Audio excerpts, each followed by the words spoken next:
Hello and welcome to the vocabulary review section of part 1 of the STAAR test. I know that many of you are freaking out a little bit about this vocabulary. The sheet that I gave you is what I did when I just went through all of the TEKs, which is all the questions that they can ask you about on the STAAR test, and I just wrote down basically every proper noun. That doesn't mean that all these are going to show up, but they are what could show up. I understand that it's a lot, so ones that we haven't spent a ton of time on, I'm just going to do a refresher on. But it turns out that y'all really do know a lot of these. And really what you need to do is first start out by knowing what each term means, which you probably know what most of these mean if you think about it. And then think about how these terms connect to a bigger part of history, a bigger theme, something else that it latches onto. We focus a lot on vocabulary, but we focus more on telling the narrative of history and how these things link together. And that's really what the vocabulary is helping you do. You're adding specifics to the argument that you're making about history. So for some reason, the standards start back in the Declaration of Independence Constitution time, even though the class is technically supposed to start in 1877. But the three amendments you need to know are the first, the second, and the fifth. The first is your freedom of religion, speech, press, assembly, petition. Don't worry, we will go over these a ton more next year in government. Your Second Amendment right is your right to bear arms. Your Fifth Amendment right protects a lot of things, but mostly it's your due process of law, meaning it's the things that the government has to do in order to give you your fair trial and protect you. There is a phrase that you're supposed to know, e pluribus unum, which means out of many one.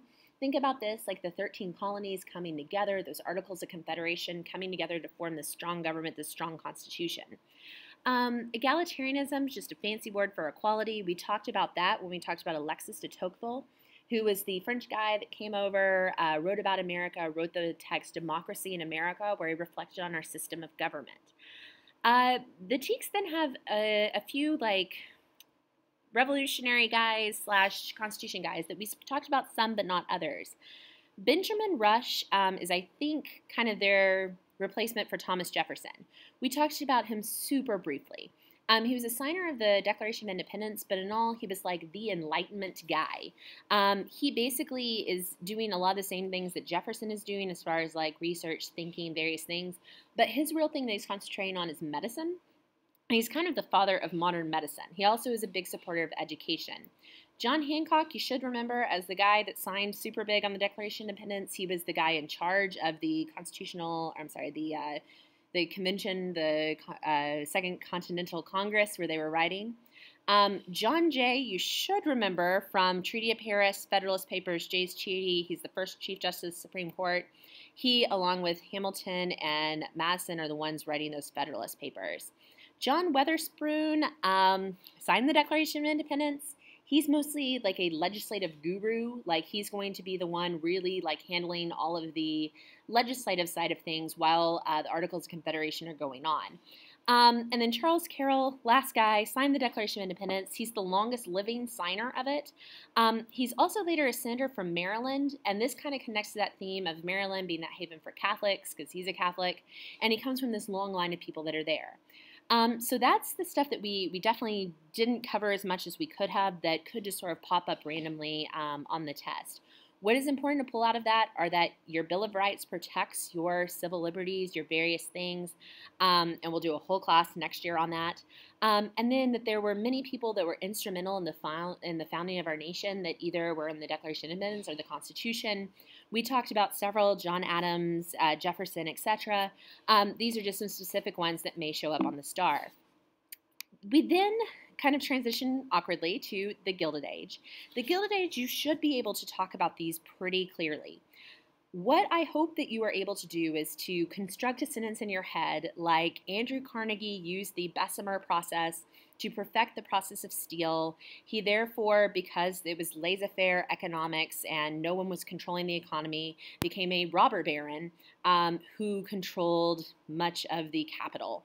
He later becomes a philanthropist, etc., etc.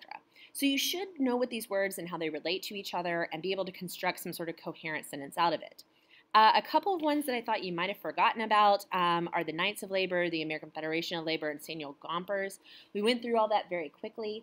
Remember, the Knights of Labor basically take anybody. The American Federation of Labor takes really skilled people. Hence, the American Federation of Labor is still in existence. Knights of Labor kind of crash and burn. Samuel Gompers is the guy that founds the American Federation of Labor. The other things, again, you should know pretty well. Do remember the American Indian Citizenship Act gives citizenship to Native Americans in 1924. Going towards more of the progressive era, again, you should know all these people. Square deal, I know you always forget that. It's just part of those series of programs that presidents start. Whenever somebody becomes president, they have an agenda, they have a thing they want to accomplish, and they give them little names. Square deal is the one that Teddy Roosevelt sets up. He wants to basically provide a square deal, something solid, something predictable to the American people.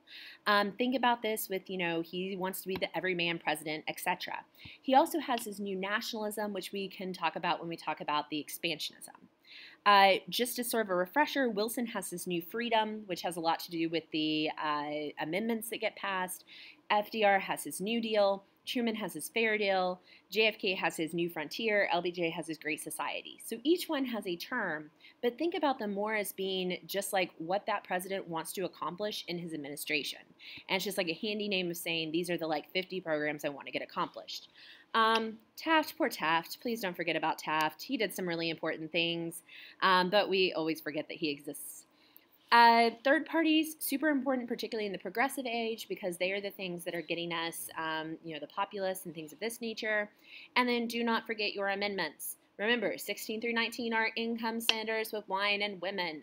We have the direct election of senators. We have the income tax. We have the prohibition of alcohol. And then we have the right for women to vote. So hopefully that kind of leads you through all the vocabulary that you had questions about. If you know these words, you got it. A lot of you can say he did this with them. Cool, but it's way better if you were able to use these proper nouns. It shows that you do really understand the content. If you have questions, you know where to find me. Hopefully this helped you.